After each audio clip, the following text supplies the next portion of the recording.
So, what is the Illawarra region? I have been told in no uncertain terms that it's God's own country. I believe you. I really have. I have been told that it is God's own country. It's accessible to Sydney, it's got the lake, it's friendly and it's coastal. It's perfect. It does have some problems. The demographics kind of speak for themselves. 32% of the total population are over 65, and that leads itself to certain challenges. It's got one of the highest unemployment rates in New South Wales. Youth unemployment's at 19%, which is pretty high, I think, kind of overall.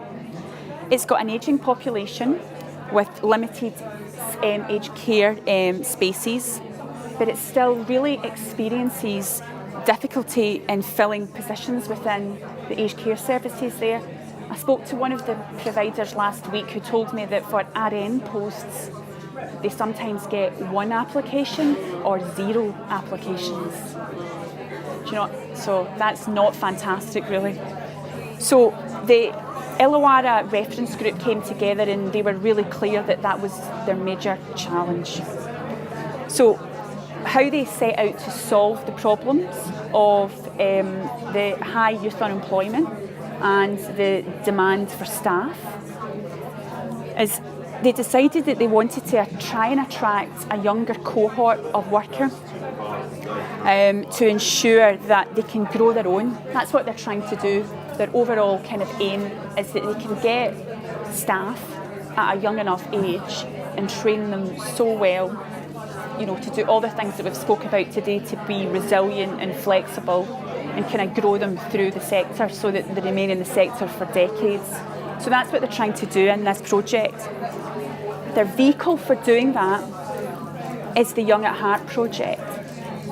Now, the Young at Heart project was actually an existing Department of Employment project that had been operating for 2 years previously, and it had real successes. 75% of the young people that go through the programme were still working in the aged care sector. So what they decided to do was they wanted to put a bit of a different spin on it because of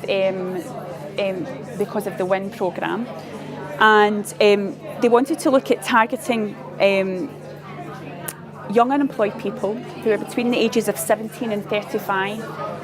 Now, they are a challenging cohort of people to engage into the workforce and engage into the workforce sector, but they were prepared. It's kind of like what Helena was speaking about this morning. It's not that we can't attract these people, it's how we attract these people into the sector. Yeah, absolutely. You know, that group, I think they're not that attractive to aged care. So can you talk a little bit more about what you did to make it sound more attractive? Well, for this particular group, so the long-term unemployed, 17 to 35, for this specific region, what they were telling us when we were developing this project with them was a lot of these people are long-term unemployed because they're at home caring for family members. So there's a natural inclination to find an affinity with this sector, and the link wasn't a big jump for them to sort of think about. So that's what they elderly found. people or looking after Sick a child. family members, disabled family members, elderly family members. Okay. That was some of the findings from the earlier project. We didn't get into that. To go to care for others. We don't know the reasons behind that. That's for I the think the project. biggest problem is the low wages. I mean, why would young people go work in aged care, which is hard work and quite demanding, and you get better money to pack shelves of goodies across? I think it's about the rewarding aspects of the job.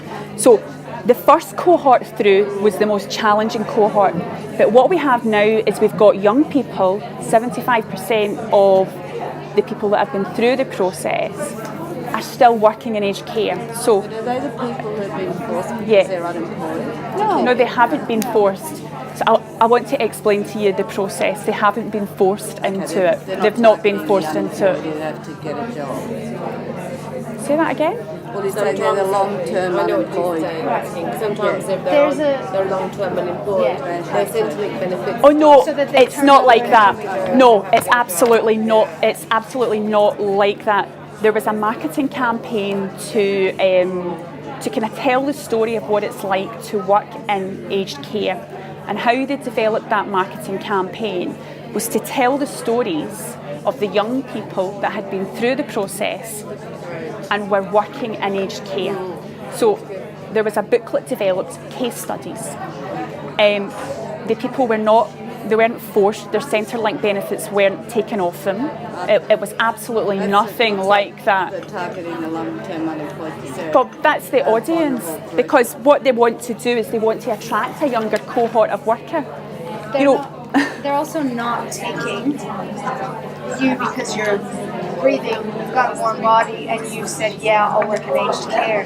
Beyond showing an interest and saying, yes, I would like to be considered for participation in this program, they went to consultation with aged care service providers in the region and said, what are you looking for? What are the attributes? What are the skills?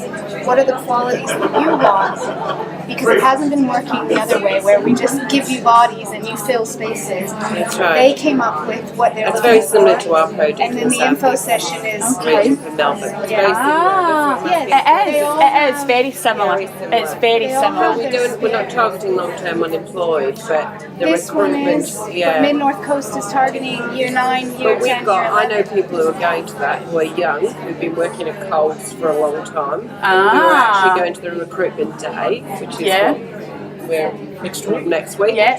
So It's followed a similar Yeah, process. still a similar process, but I know that I know of people who are going to turn up to that, but some of them have not been long term. They're just in a job they hate. Yeah. So I'm interested they to see do who else vetting. might turn up. They do the vetting through that. The existing, I mean, we know that majority of the staff are over 45. That's common in the industry, they're female.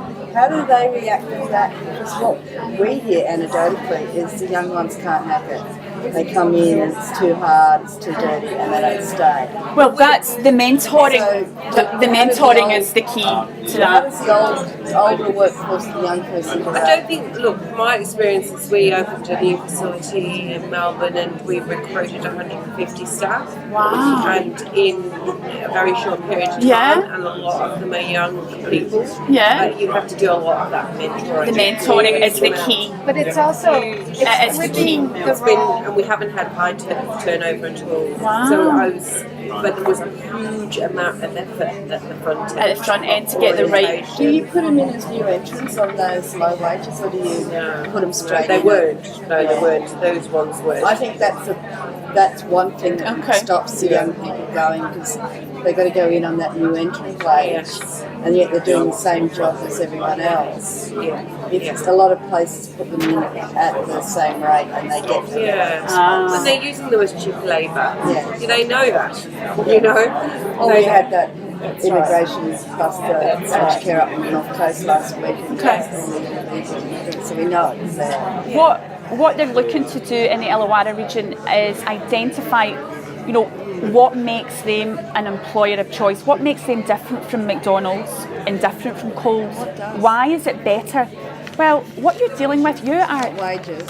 you're dealing with people in their most, you're dealing with families, you're dealing with vulnerable people. There's such a greater. Nightingale side of it that people want to care. Well, I think that's really important. I think that's really What's important. intrinsically valuable to them, and if they're in that generation, that actually that's important to the business. What's the values? But there's two sides to this equation. So it's not just attracting the young workers in. Yeah. It's offering those who've been working in the sector for decades, getting into their late 40s and 50s, a new opportunity within their job role, changing their focus and saying, you have an opportunity to mentor. This is a new skill set. Got stuff, feet stuff, shoulders wobbling around. Yeah. So it's sort of working at two different levels with development and giving that whole, it's almost like a... What about job security? Do they see that? I mean, the big problem with such low hours and part-time work and a lot of casualisation. Yeah.